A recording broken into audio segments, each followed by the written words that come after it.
Welcome to the first webinar in TJHT Talks 2025. We are thrilled that more than 800 people have registered for this program, and we're delighted that those of you who are with us have chosen to join us. We are honored to welcome our esteemed scholars, Dr. Piotr Cywiński, Professor Havi Dreifuss, and Professor Dariusz Stola, who will discuss Auschwitz 80 years later.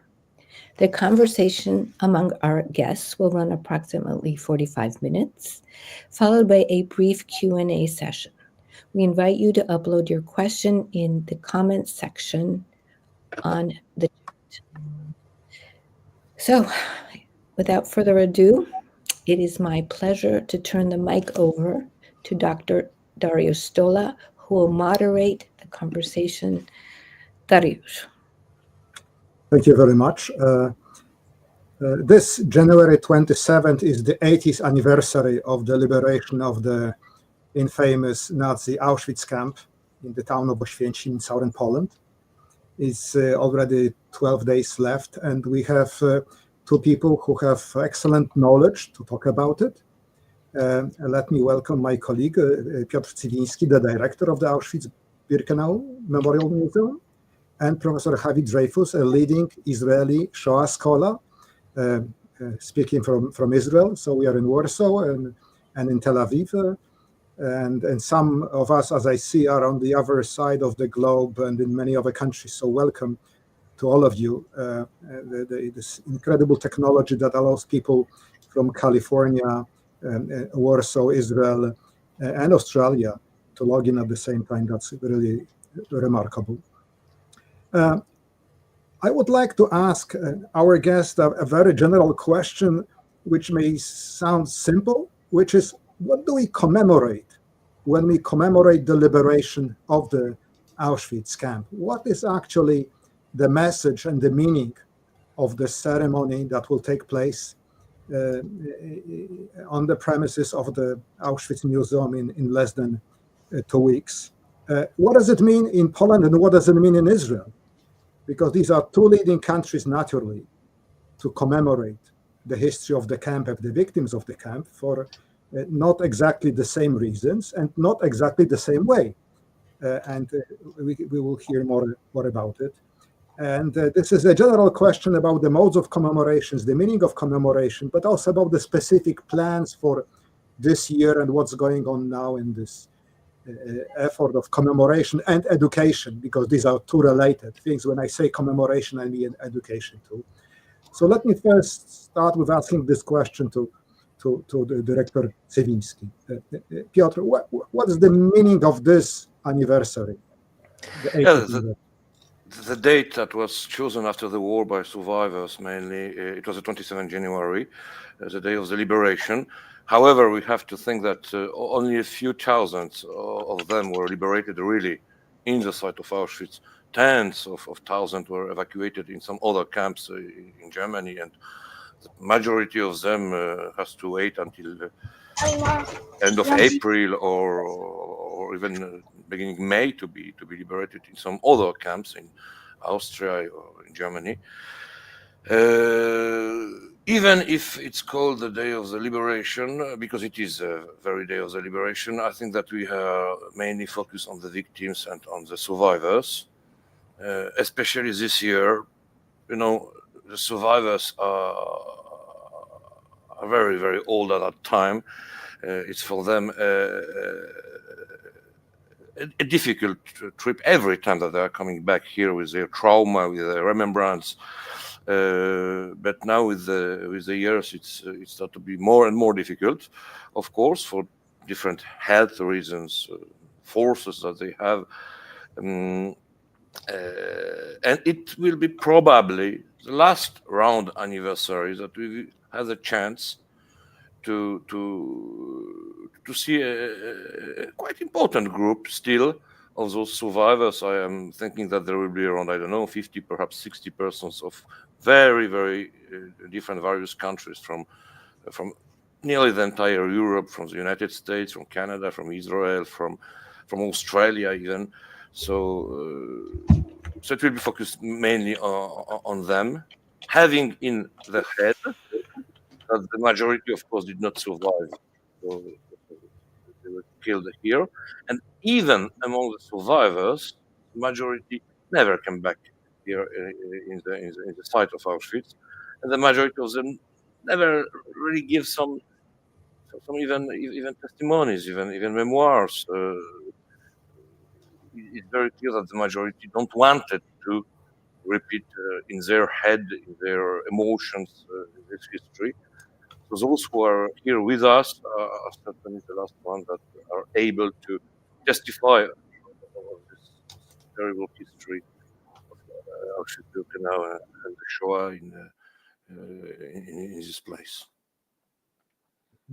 Havi, how does it look in Israel? Are there any preparations, or this is not the right date in the year for the commemoration of the Shoah?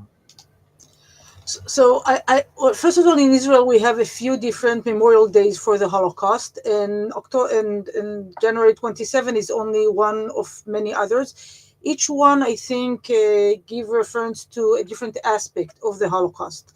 And January 27th has a few different levels in Israel, I think, which are connected and merge in this way or another. First of all, there is no question that in Auschwitz, there were not only Jewish victims, but non-Jewish victims as well. And this is a commemoration for the Jewish victims, as well as for non-Jewish. And I'll just mention the Sinti and Roma, which should be commemorated as well. This is on the one side. But in Israel, when talking about Auschwitz, actually the commemoration is far more than the camp itself. It represents not only this deadly camp, but the persecution and the mass murder of the Jews during the Holocaust, in the ghettos, in the forest, in occupied territories, and other places. It also commemorates that the Holocaust was an unprecedented event, in which many people in Europe participated. And today, when we talk about the Holocaust, we talk about it as a Holocaust as an European project. Also, this is another thing that is connected to this theme of Auschwitz, and has some kind of a representation. Another level that I might refer to here is that Dr. Cywiński mentioned the survivors. And for Jewish survivors, the Liberation Day was a very, very sad day.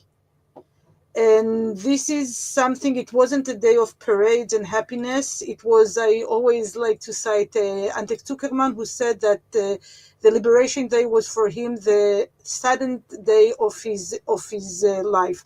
And he wanted to cry, not of joy, but of grief. So it is a very, very sad day with many different aspects, which I can elaborate more later if you wish. Mm-hmm. Are there any specific topics or messages for this year commemoration, for this year event in 2 weeks from now, Piotr? Anything different to previous anniversaries? We want to focus even more on the survivors this year. There will be absolutely no political speeches during the whole ceremony. They will be with us. We do that for them, for us, of course. After war generations, but yes, this is a moment that we want once again, because we can, because they are still here, to stay with them, and this will be something absolutely important, and the remembrance, of course. I hope that their words, I don't know still what they will tell us, but I hope that the words will be not only to testify the atrocity of the past, but also to encourage us to think about the today's time, about our own responsibility in front of anti-Semitism today, different kind of xenophobia, the populism that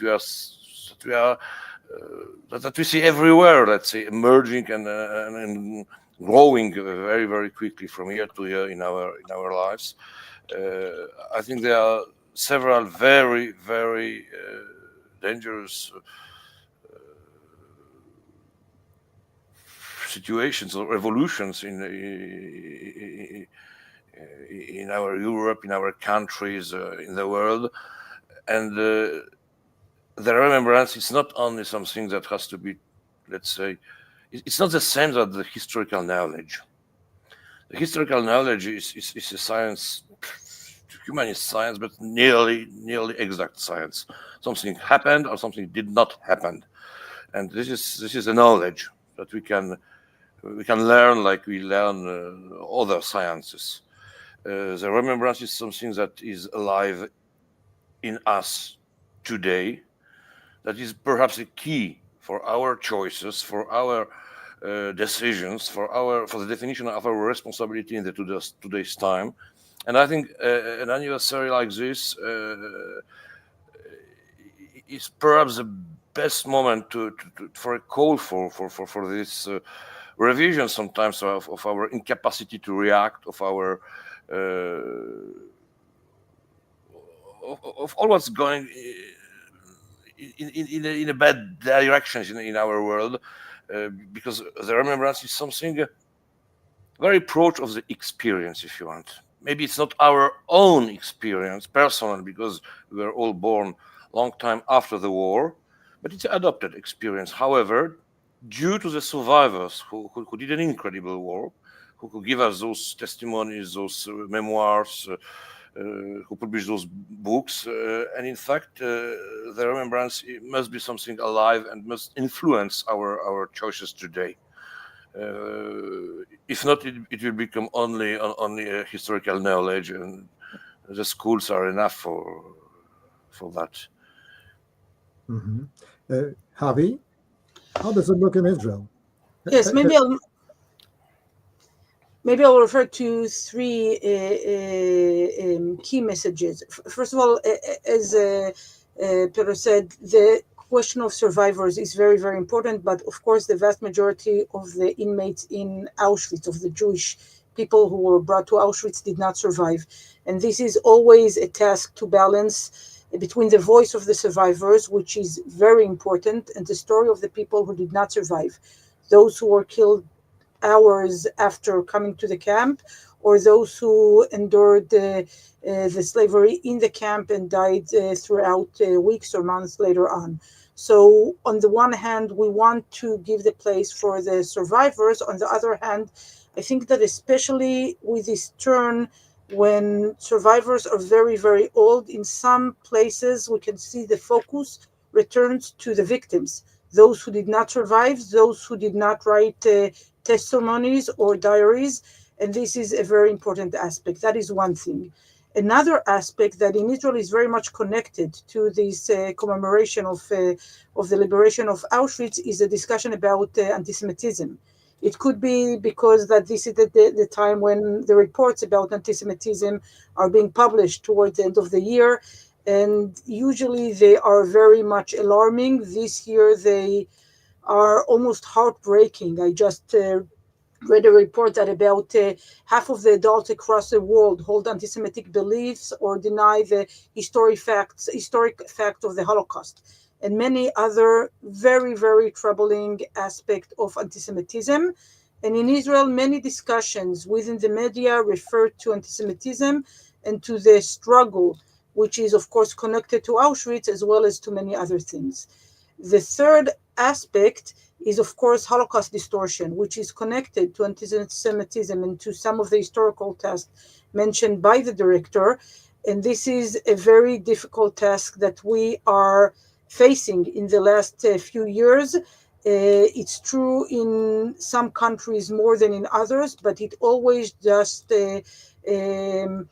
show even more greatly how important the historical accuracy is, and how much we need to give respect to the voices of those survivors or the victims, because they help us combat this Holocaust distortion. Thank you very much. Let me add this question of the testimony of the survivors. I have recently been in a discussion about the new museum of the Treblinka death camp. So there is a new museum under construction. There was a discussion about the future exhibition. And the problem is because it was not a combination of a death camp and a labor camp like the Auschwitz-Birkenau camp was. That means there were few survivors to tell the story at all. So we don't have these voices. Really few. You can count them on your fingers. And the question is how to tell what they didn't tell, how to convey to a new generation the meaning of such a horrible place like Treblinka, which is the cemetery of almost 900,000 people, 900,000 Jews, because Jews were almost the only victims of this camp. But let me go back to the meaning of these commemorations. Piotr, you have led the museum for almost 20 years now, and you had been involved in this topic even earlier. Have you seen an evolution of how the commemorations have changed in this past 20 years or so? Can you tell about the recent history of this? I can speak only about the recent history that I remember myself, but I think that the most important changes was successful the departure of the survivors. I remember some commemorations. There's the 60th anniversary. It was just before I came as a director of Auschwitz. There was 1,500 people in Birkenau. It was an enormous group from really nearly the entire world. They were coming. For the 70th anniversary, there were 300. For the 75th anniversary, there were 200. So now we'll have, as I said, 50-60% perhaps. So it is completely something different. Even in the discussion of the preparations of this anniversary, even with the work with the media, that is extremely important, because media helped us a lot in order that the message of this site arrived to all the continents. Yes, the lack of a real presence of a lot of survivors, among them those who, of course, every survivor is a survivor, but there were some survivors who created, let's say, the narrative of this history. Who like Israel Gutman in Israel, I don't know, Shlomo Venezia in Italy, Professor Bartoszewski in Poland, Elie Wiesel in the States, Simone Weil in France. So some absolutely key persons for the evolution of this remembrance, for the evolution of how to speak, how to teach, how to reflect around this issue. They are not with us anymore. All of them, all those that I mentioned, and yes, this was an enormous change. I think a lot of time I would like to discuss with Israel Gutman or Bartoszewski or some others several issues, but it's not possible now.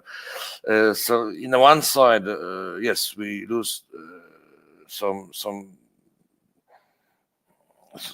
fathers of this remembrance, and in another way, it's our time now to become adult and to take this this memory on our own. Soon it will not be possible. It will not be possible for us to repeat after so many years. Yes, what we will do without the survivors. It's exactly now the moment that we have to start to be adult in our remembrance. I know it's not easy. People like to think that the teenager has to come to Auschwitz to pay your visit, and people like to say that yes, the survivors has to take the floor and say something, like if it will be nobody between the teenagers and the nearly 100 years old survivors. Now it's a moment to really rethink our way, the post-war generations, to keep this remembrance alive. That means a remembrance that is not only a knowledge of facts, as I said previously, but that is something that is a game changer in our decisions, individual or in our, I don't know, groups, societies, countries, communities. Yeah. Well, you were lucky to know personally several of the people you have mentioned, me and Havi too. So in a way, we are witness to the witness. We can quote them. Sometimes I have a saying in my head now. But let me ask the same question to Professor Dreifuss, because there certainly has been an evolution of this approach to commemoration of the Shoah in Israel too. Well, first of all, I think that we must remember that it's maybe difficult for us to imagine today when there are so many commemoration and that the whole world is looking at Auschwitz on the 27th of January. This was not the situation for decades. I'm not only referring to the fact that only in 2005 this became the International Holocaust Memorial Day, but for years the Holocaust as an issue, the experiences of Jews during the Holocaust was not a question that was even researched. I think it was even Raoul Hilberg that when he offered a thesis, a doctorate thesis, it was said that the Holocaust is not a theme for a PhD. It wasn't grasped as a historical subject, and the experience of Jews, the usage of Jewish documents, of Jewish testimonies, was not even part of the discourse. So today we're looking at something that is very wide accepted, but that was not the case. And if we add to that the fact that it was a divided world, the West and the East, so the commemoration in Auschwitz is something that is very natural for us, but it's not so many decades. And I think this is something that we must remember. The fact that we are today interested in the experiences of the victims is something that was built within years. And Professor Gutmann, that was mentioned, was very much important in that aspect, giving legitimation to the victim voices, because there were some people saying, well, victims didn't really understand what is going on, and their voices is not so important, and the documents and the writing is not so important. So there has been a great development throughout the years. And even if we look at the Pomenik that was in Auschwitz itself, it had information that was not accurate for decades. So Auschwitz was used as a tool for years, and the commemoration as it is today is something that is not so old, and of course should be cherished because it's very different than the way it was commemorated in the past. Now, it's true that there were places, countries, or different ceremonies before the United Nations decided that this will be the formal day, but it was very, very different. The fact that the Holocaust became such a global theme, it's something that took many years. And I think this is one aspect. Another thing is what you mentioned about Treblinka. It's not only the fact that we commemorate and remember, but the question is, what do we remember, and what are the aspects that we don't really know and have a great difficulty to trace? It could be that we don't know because they didn't write about it. It was very, very difficult. It was really almost impossible to keep diaries in Auschwitz. We have those very valuable diaries written in Auschwitz by Jews or non-Jews, but they are very few.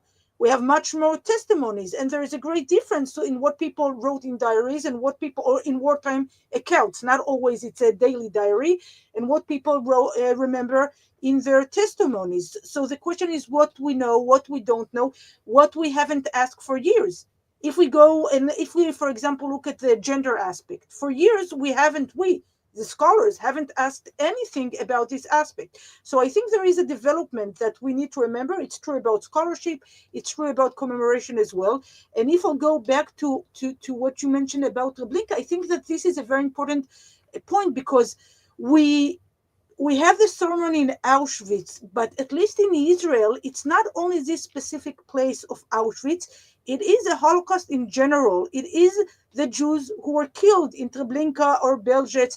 It is the Jews who were killed in Babi Yar and in other shooting pits. It is the Jews that were killed by their neighbors. It's only a symbol for many different aspects. And maybe the great challenge is exactly what Piotr said. The generation of Israel Gutman and Vladimir Bartoszewski, they didn't need us. Of course, they didn't need us, but they didn't need anyone to describe Auschwitz, to describe the smell of Auschwitz, the mud, the way that people just fell into the mud and the snow and all those things that were for them very natural and clear. They didn't need anyone to depict this hell that existed in Auschwitz.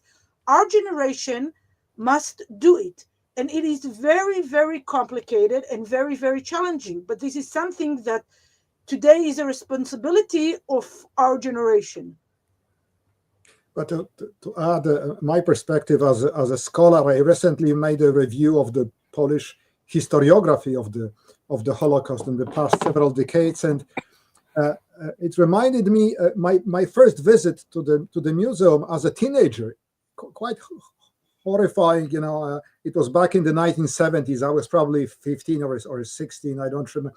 I suppose I was too young for this visit at that time. But what I remember is that was a horrible place, but not necessarily about the Jews. And that was the official message of Communist Poland.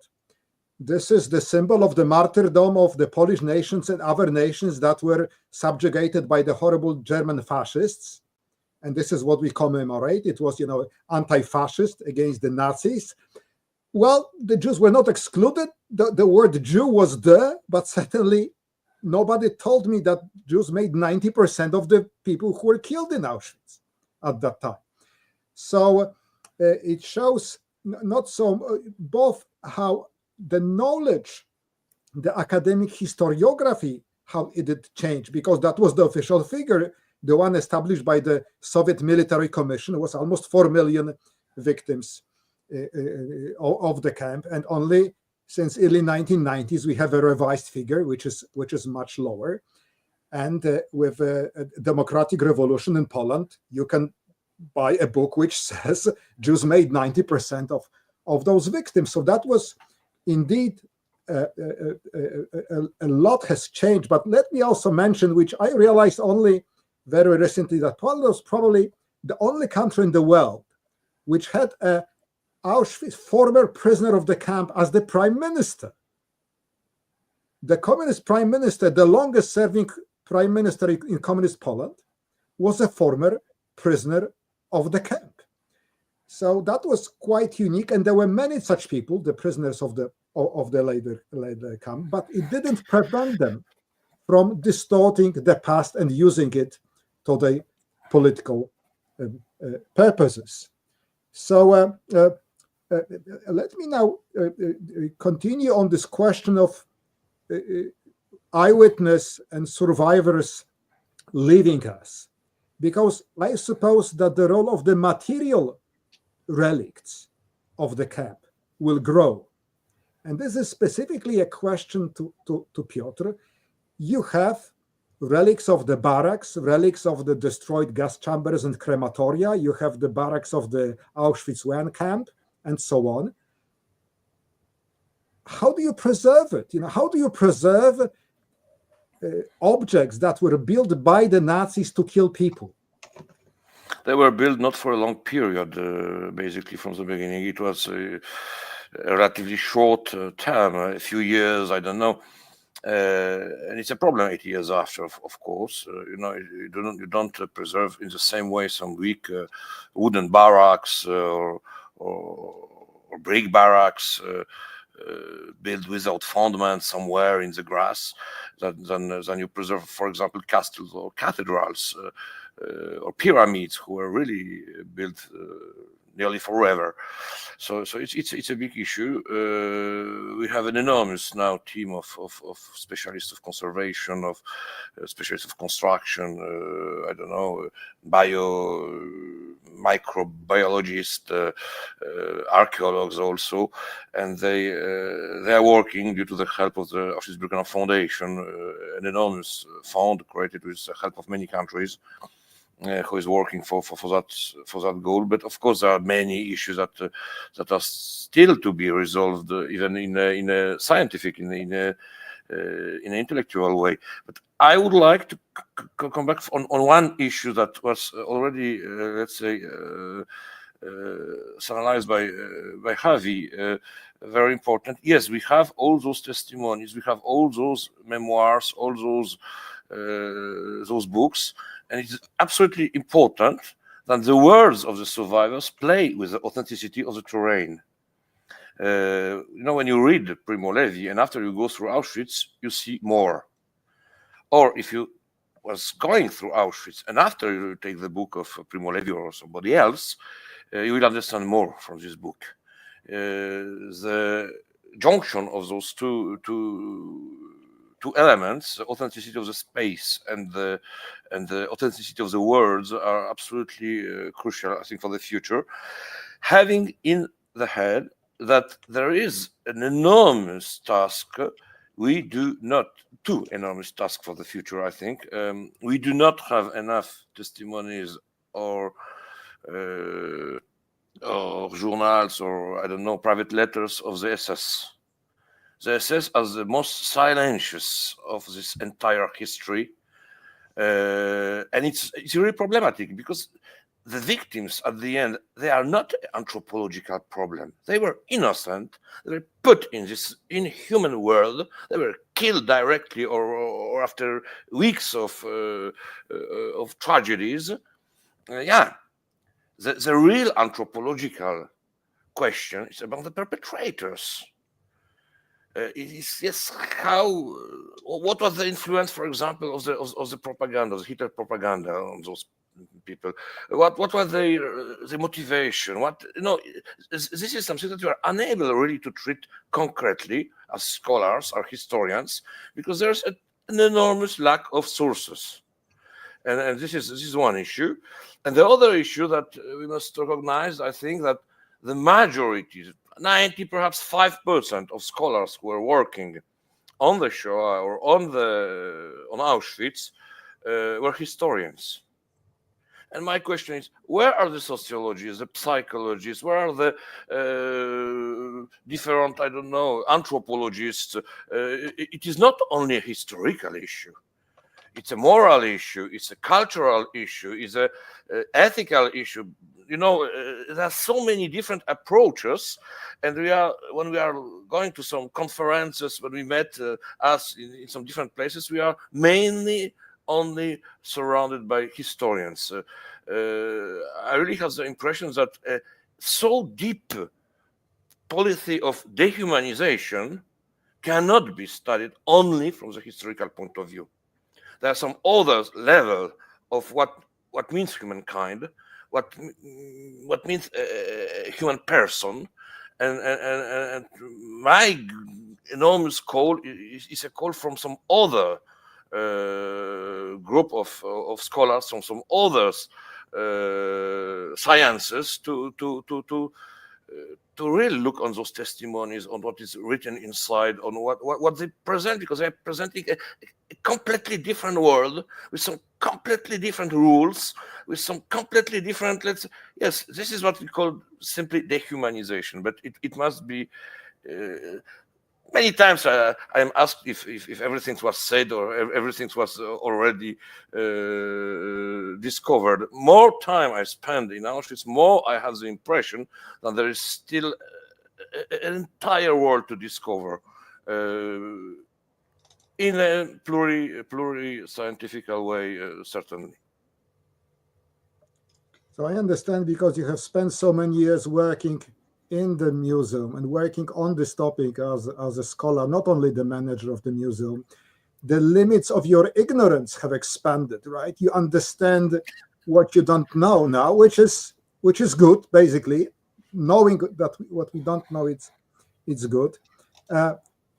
My question to Havi about this is that Israel is far away from where the Shoah happened, but there are some relics. There are artifacts brought to Yad Vashem. There are documents. I also know about the documents brought from the Jewish Historical Institute in Warsaw, which are now Yad Vashem archive. Is Yad Vashem the only place where you have the material relics of this history, or you have other collections? First of all, I think I want to refer to a few things said by Piotr. First of all, there is no question that the question of preservation is very, very complicated. because even in their worst nightmare, the Nazi Germany never thought that those places will continue to exist and that so many people will come to commemorate their victims. And I can only thank Piotr and his friends in the museum for trying to preserve such a difficult, so many different buildings and leather and so many different aspects. It's really a tremendous job, and it's very, very complicated. That is on the one hand. On the other hand, it was very interesting for me to hear the way Piotr is describing the field, because at least in Israel and maybe in other places as well, it's Holocaust studies today are very much examined not only by historians but by many others in many other fields, and this is one of the many very interesting things that is happening. It became a true interdisciplinary field, and each one of those aspects contribute to our understanding. And of course, in any question that we will ask, there are some methodological questions, but there are very interesting research done about daily life of the German SS in Auschwitz or in other places, and of course it's very, very interesting, and there are many things we still don't know, many things we don't understand, and many things we didn't even ask for now. But I at least from the Israeli perspective, I would say that I think the world, the research world, is much more interdisciplinary and referring to many, and at least breaking many limitations that we had in the past. Referring to different institutions in Israel, of course, Yad Vashem is only one of many. It is the country's main memorial site, but of course there are many other places, and actually some of the places were established even before Yad Vashem. Again, for us today, everybody think about the Holocaust at Yad Vashem. At Israel, they think about Yad Vashem, but Lochamei Getaot in many means was even before, and Moreshet had in many means the question of research first raised within what is called the Moreshet Circle, and so on. And each one of those projects was actually brought by survivors, mainly survivors, some from this political group or another political group, and it took the Israeli state years to understand the importance of the Holocaust within its the history of the nation and give it a place. And so seeing Yad Vashem today, it's not the way that it was before. And of course, each one of those institutions is trying to tell the story of the Holocaust. Now, with all the importance of testimonies, a very important part is also cultural and material fragments. And this is why each and every one of those institutions is trying to have some of those remains as well in order to tell the story as much as they can. Mm-hmm. I'm very much for the call of Piotr to have sociologists and anthropologists doing more research on the history of the Auschwitz camp and other Nazi camps. But in the last years, I have a feeling that other scholars were invading our little field of historians. But certainly in the field of the Jewish, non-Jewish relations under German occupation. We have anthropologists and sociologists and people in cultural studies, and maybe especially people in the memory studies. This is a fast expanding. They are not so much dealing with what happened 80 years ago, but what happened afterwards with the knowledge and memory of this. But that certainly would be good to at least expand the discussion between us, simple historians and people who have other perspectives on the past. And here is my question when we speak about the research on the history of the Auschwitz camp, which is the history of the Shoah, but also history of the forced labor, the history of pseudo-medical experiments, the history of the political terror, and the terror of religious groups like the Jehovah's Witnesses. So you have a bundle of stories there. We cannot reduce the history of Auschwitz to the Shoah, and we cannot reduce Shoah only to the death camps. A large number of Jews were killed outside of the death camps. So my question is, what do you see as the main challenges for the progress in research on the camp and on the Shoah in general? So let us start with Piotr again. Havi, In addition to this question of having more anthropologists and sociologists dealing with the yes, history. okay. Well, so I think that this is one of the most important issues. I'm glad to hear that in Israel it advanced a little bit. I do not have the impression that in Europe it's so positive. There is a problem that less and less, in general, historians are working on the Second World War. I have the impression now those who are studying the contemporary history are working on the 60s, on the 70s, or even later. It's not to be difficult to find sometimes some good historians that are still working at the time of the Second World War. But I think that the most important perhaps things, apart of those that I mentioned already, are perhaps we had those testimonies of survivors that will become certainly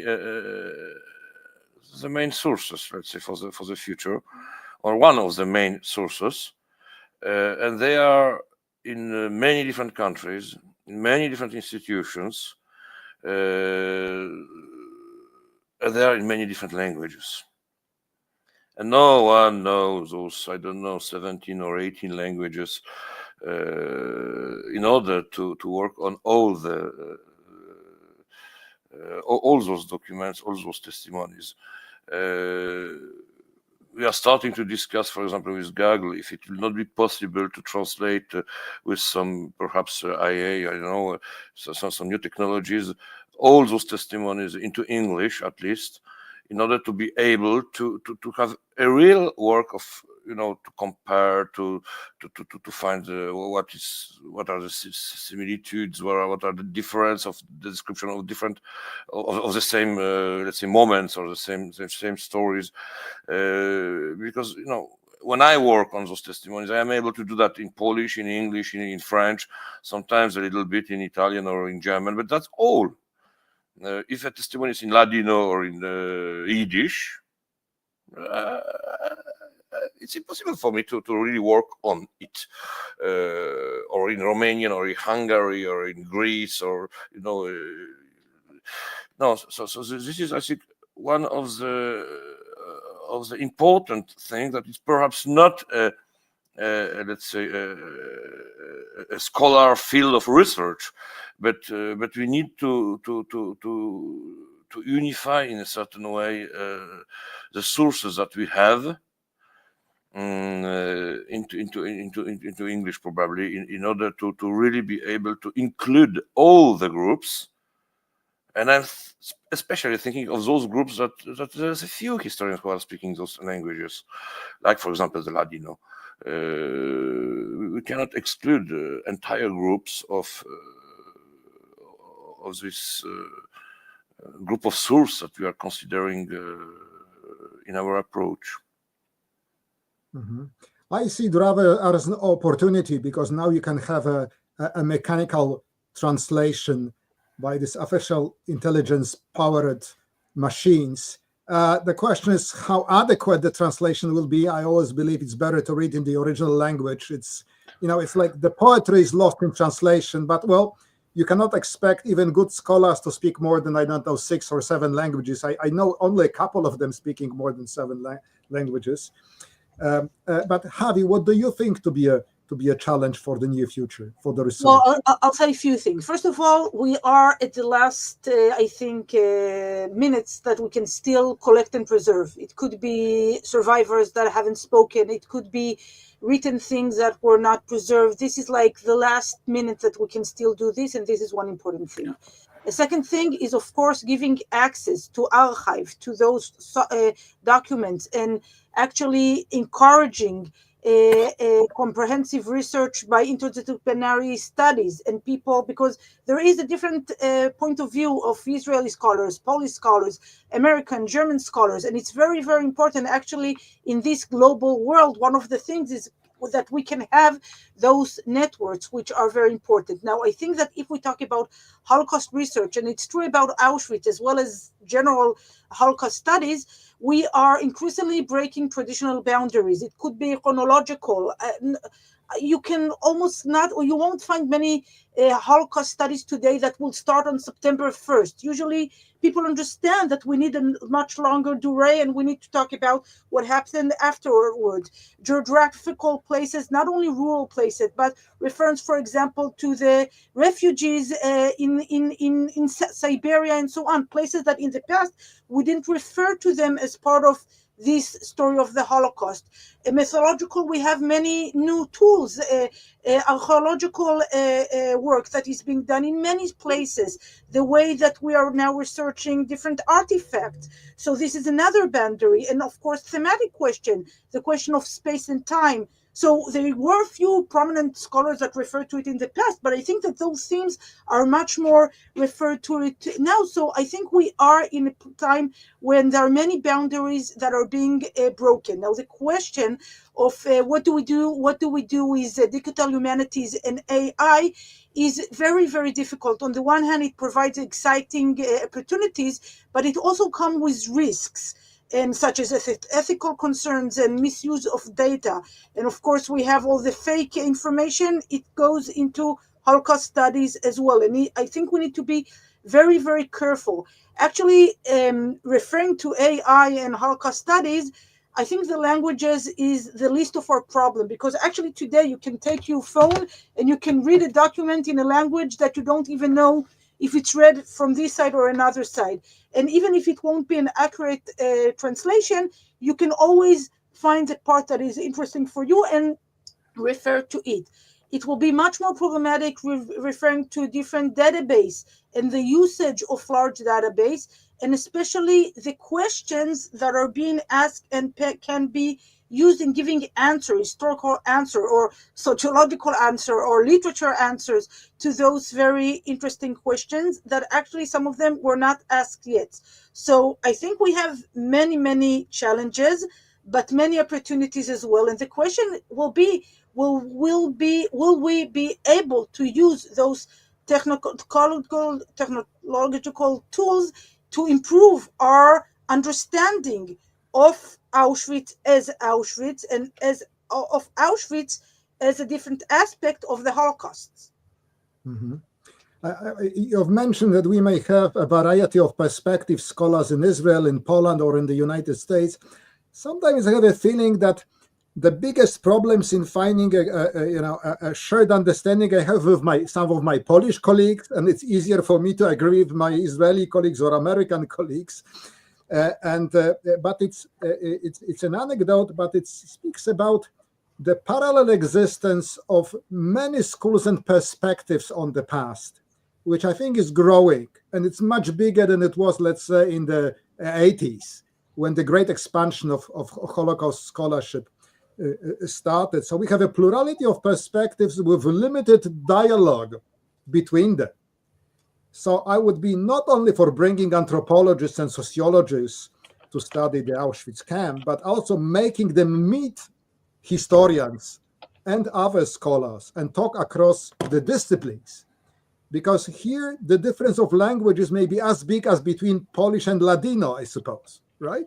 The language of an economist and the language of an anthropologist may be really different. And even when they use the same words in the same language, like English or Polish, the meaning of it may be different. I see Elise Lieberman showing up again, which I understand is the sign of that maybe we are approaching the time for questions and answers. And let me encourage you to write your questions in the comment sections if you have them. I have seen many posts. Elise, maybe you have seen the questions among them, because most of them were statements or wishes. Well, first of all, I sorry to interrupt this compelling and very thought-provoking conversation. It's clear from the questions and answers that there are many more questions and many more answers that the three of you could bring to our our program. You're right. Many of this, there are statements.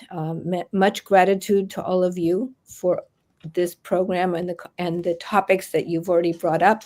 There's one that I would, from Angela Gluck, a colleague of mine, an educator, a Holocaust educator, if that's the right phrase. And she asks, thank you for these thoughtful and thought-provoking contributions. Can you explore the purposes of commemoration to honor the dead, to commemorate the humanity of those who struggled and survived? Well, I like it because it looks like a simple question, but it really may be difficult. Why do we do it? Piotr, why do you organize this event on January 27th? There are plenty of answers at different level. I will just add one level that we are not speaking about. There are also people who never heard about the Holocaust.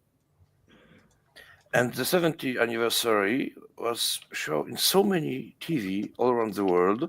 And according to Edelman PR from New York, there were more than 500 million of viewers live of this event. The 75th anniversary probably will cross 700 million of viewers live.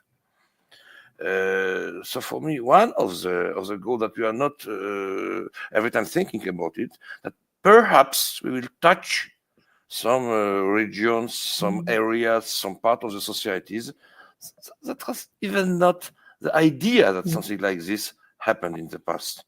It's also something, I think. Well, let me add that especially those of us who are not in their 20s or 30s should be reminded that there are new generations. And they have a new perspective. They have usually very limited knowledge of this past because for them it's a very distant past. I was born 20 years after the war, but now people in their 20s were born really much, much later. For them, it's like the 19th century was for us. I think there is a good reason, but also they have different questions than we have had. Their points of view are really different. Javi, maybe you have an answer to this question. Well, I don't know if it's a good answer, but just to share some thoughts. First of all, to know better, and why the Holocaust? Because it really is time of extremes for humanity. And the history of humanity is, of course, long and has many dark chapters, but I think that this is one of the darkest, and this can be seen as some of an awful human laboratory in which, in those extreme times, we can understand how humans as individuals and as society acted as perpetrators as well as the victims and as those who at the past we call them bystanders. Today we know that nobody can really be a bystander, and we should maybe refer to them as witness to those atrocities.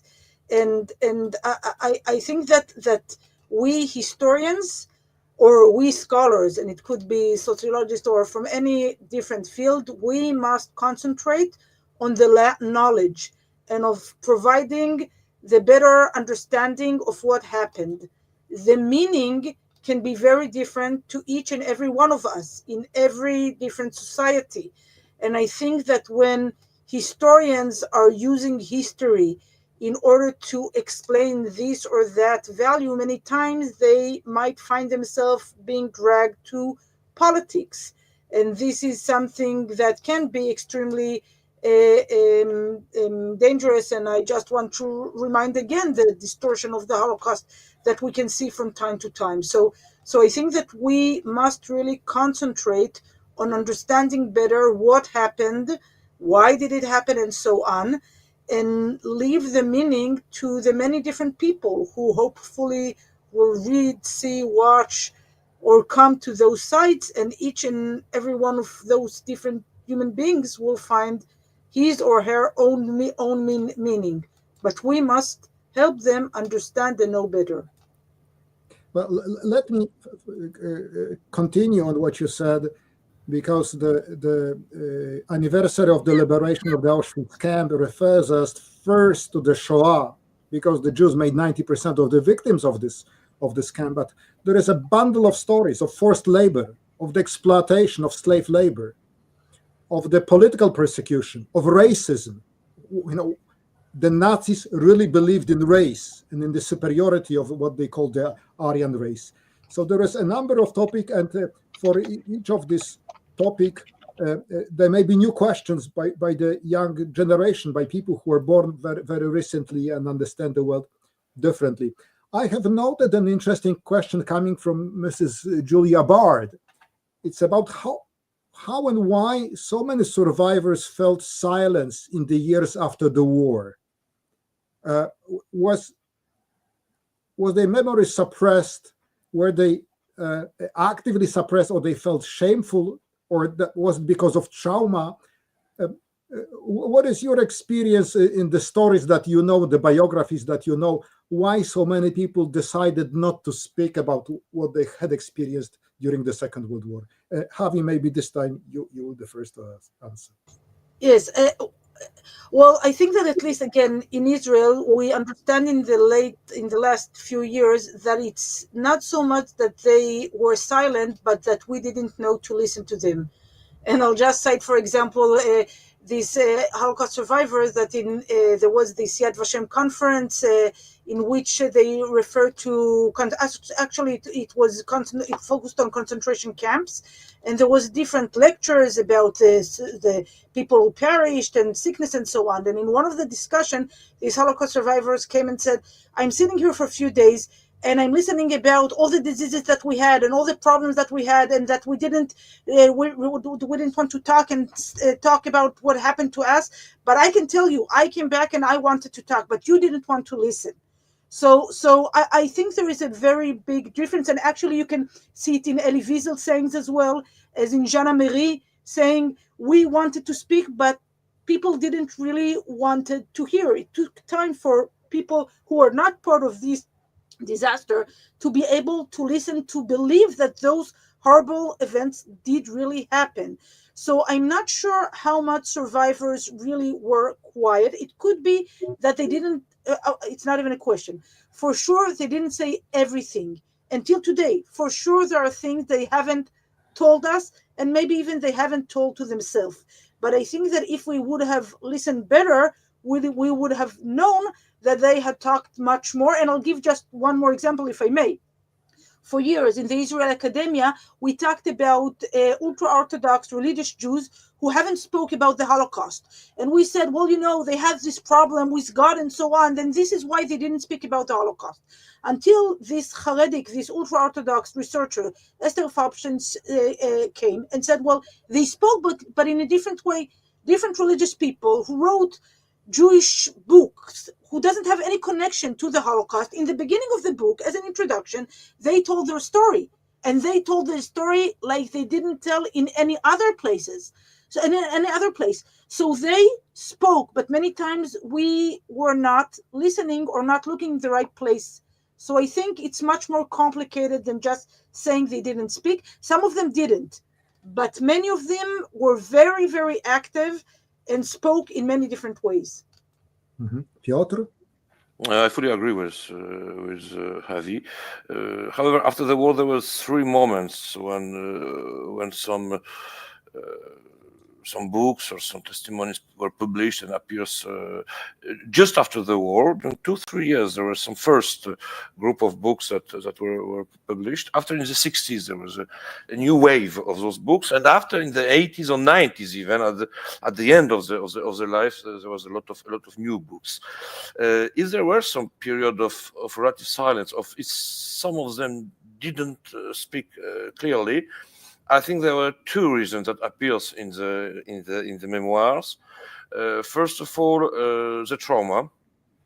They changed the country where they lived. They recreated a family. They wanted to build something new, something that is not on every time based on this experience of their life.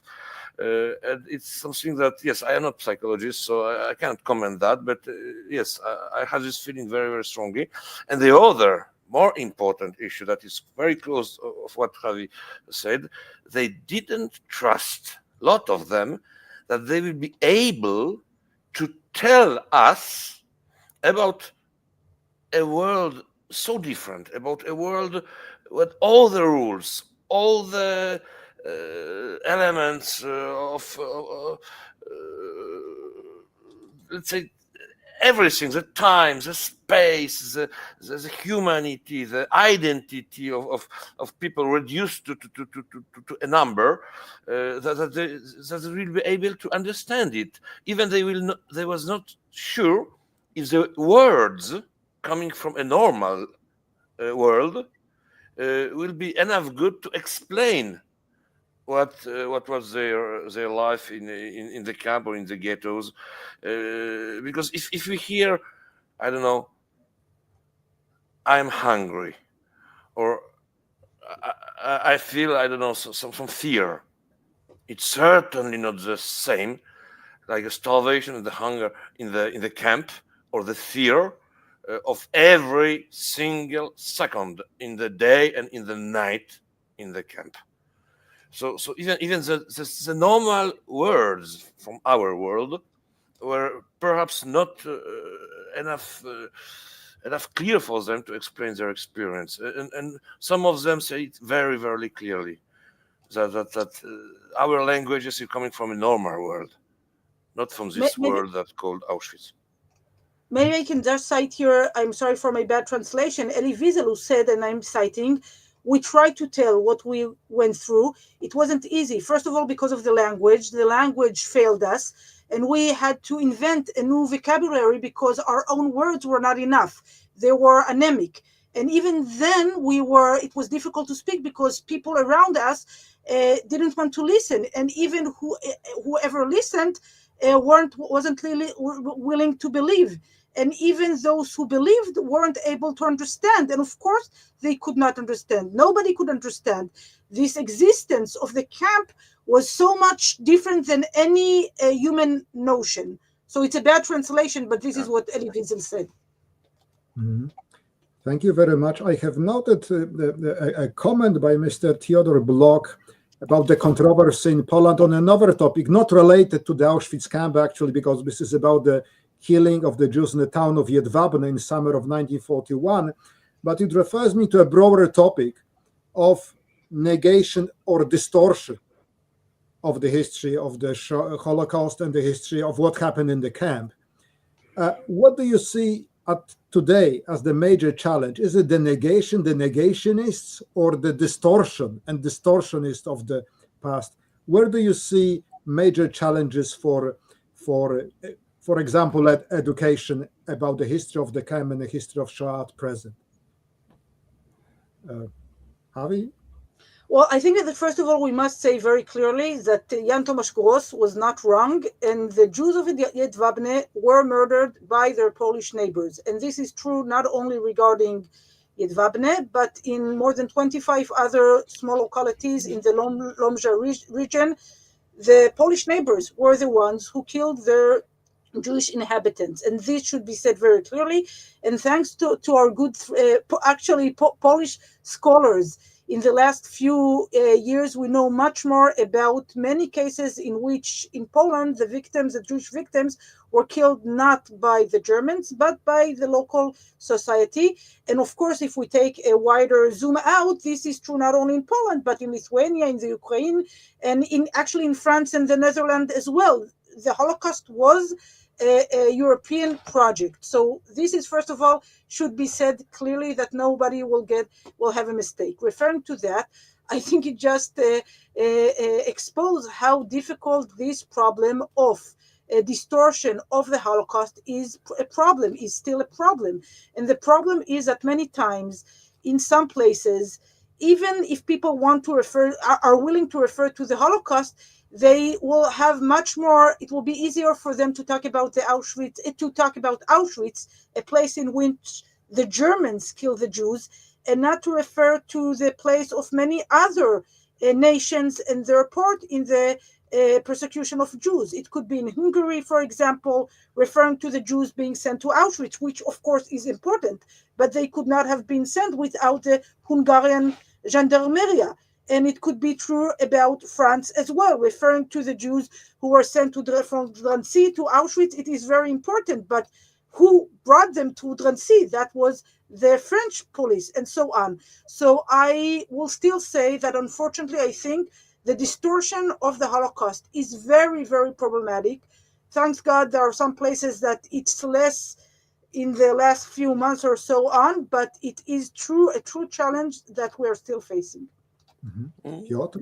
I will add that there is not only some, let's say, old way of distortions or negations around the world. It depends, of course, which part of the world are you observing, because it's certainly not the same from one side to the other. But there are some new things that appears. I am speaking about those 40 or 50 now books of fiction about in Auschwitz. It's something absolutely new. It started, I don't know, perhaps 10 years ago.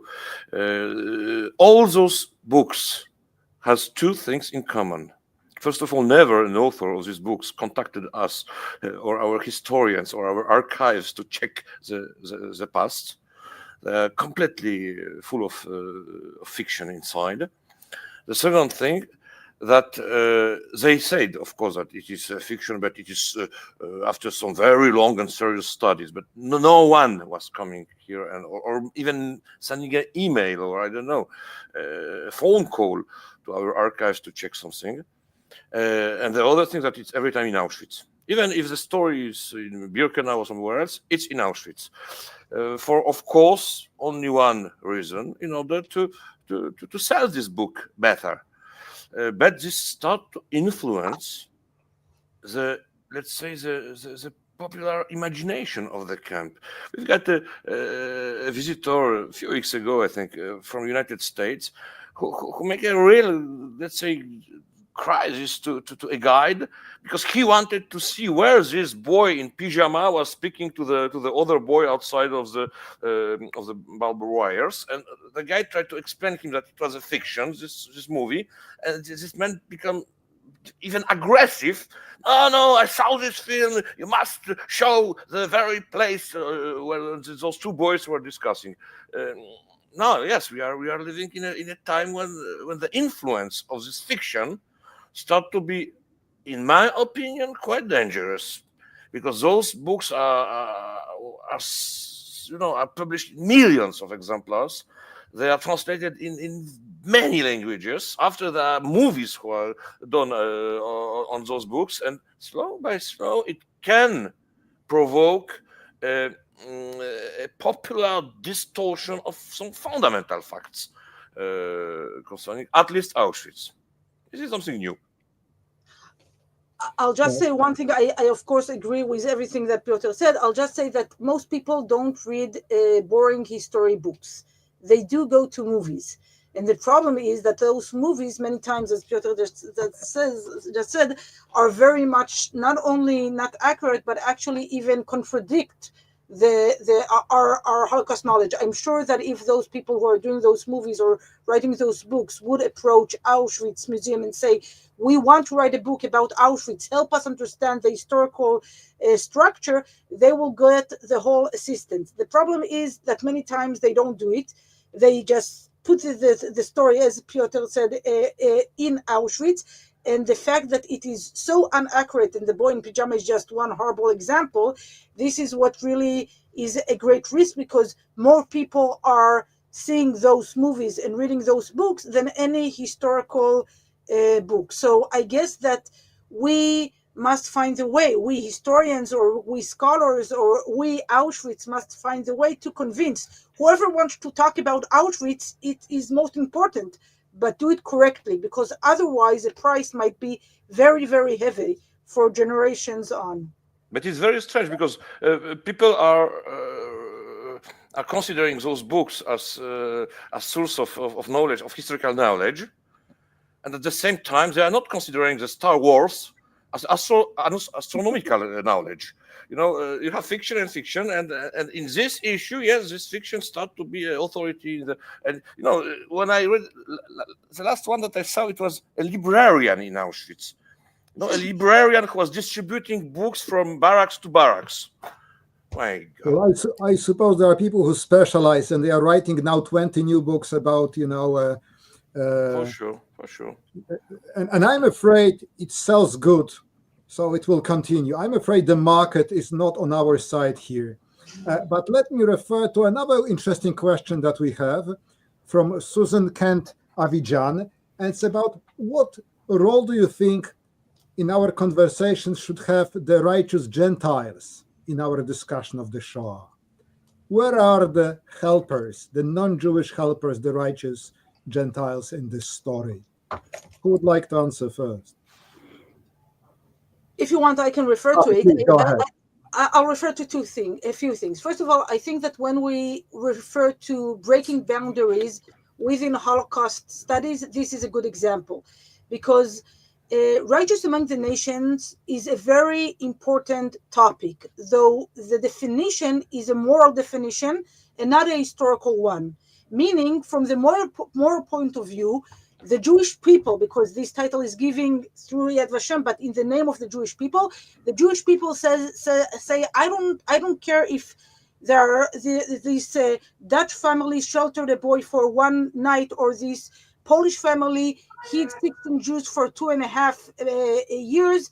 Whoever saved a life is the same, and all of them get the title. So from the moral point of view, one can understand that. But from the historical point of view, there is a great difference between the Netherlands and Poland. There is a great difference between a boy and grown-ups, or one person or 16 person. And I'm talking about specific example. And I think that one of the things that happened today is that we understand that righteous among the nation is an important moral definition. It's not an historical one.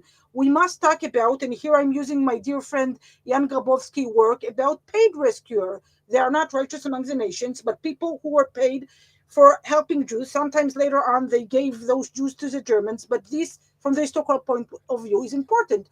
Or Jews who help Jews, which again is very, very important. So righteous among the nations is a moral definition which we must talk about and we must recognize. It is only a very small segment of Jewish, non-Jewish relations within the wide story of the Holocaust. Mm-hmm. Let me add that I prefer to speak about the acts of rescuing or helping, because someone who rescued one day could have been a very passive bystander next day, and the third day he could have contributed to a betrayal for this reason or another. So we have the gray zones in this story. I prefer to speak about the instances or activities. If someone was, hiding a Jewish family in the basement for several years, you have a longer process. And so again, this is another field which only in the recent years we have a proliferation of scholarship. In Poland, we have very interesting discussion what kind of names we should use. So we don't like the name bystander in general, because it implies an attitude which could have been very different in different situations. But Piotr, would you like to comment about it? No, I don't want to comment what Havi said, because she was linked so many years from Yad Vashem. She knows certainly better of those stories of righteous. I was studying the history of Auschwitz, not necessarily what was going on outside in the ghettos, in the forest, and however, yes, of course, it is something from the moral point of view absolutely fundamental that Yad Vashem at the moment took this decision to recognize those people. We can of course discuss about procedures, about but it's something that yes, our way of thinking on this history and our way of thinking of our today's responsibility would never be the same if not this gesture of Yad Vashem. I don't want to be the one to close this conversation at all. It was my pleasure to open it, and I would like us to continue. And one comment I would refer to is a woman said, it's good that we're having this conversation now. We should have had it 30 years ago, which leads me to speak with all of you that this is the first of many. I know these conversations are going around among historians. But I want to first thank three of you, Havi, Dariusz, and Piotr, for your insights, for your willingness to open up challenging questions and issues, and to bring us really to the point where it's now our baton. I think one of the most, the most provocative takeaways is that whether we are historians or anthropologists or sociologists or educators or guides, the baton is with us, and it is our responsibility to carry it wisely and with knowledge and with the shared experiences, and actually in a sort of interdisciplinary fashion. It cannot only be guides and it cannot only be scholars. I think it's now time for us, as we have been, to work together in the educative process in engaging those who visit and those who should visit, we would like to visit, and that may this commemoration really, truly, and we have no doubt that it will, commemorate the victims and the survivors, and it is our responsibility that their memory and their remembrance is in our hands and to carry it forward. So thank you all. We expect you here at TJHT Talks to join us again. We're again thankful for your time, expertise, and your perspectives. I want to thank all of you who've joined us, whether you're here with us now or on YouTube. And I want to shout out to our magician behind the screen, Jakub Wyszak, for all that he does to make this happen. And as was said by one of you, it's amazing that this conversation 80 years later is now worldwide. And I think you all agree that it needs to be a global conversation. And that will be our goal. Thank you. We hope to see you soon in our next TJHT Talk. And we will refer to you all with questions. And thank you for being with us. Thank you very much. Thank you. To everybody. Good night.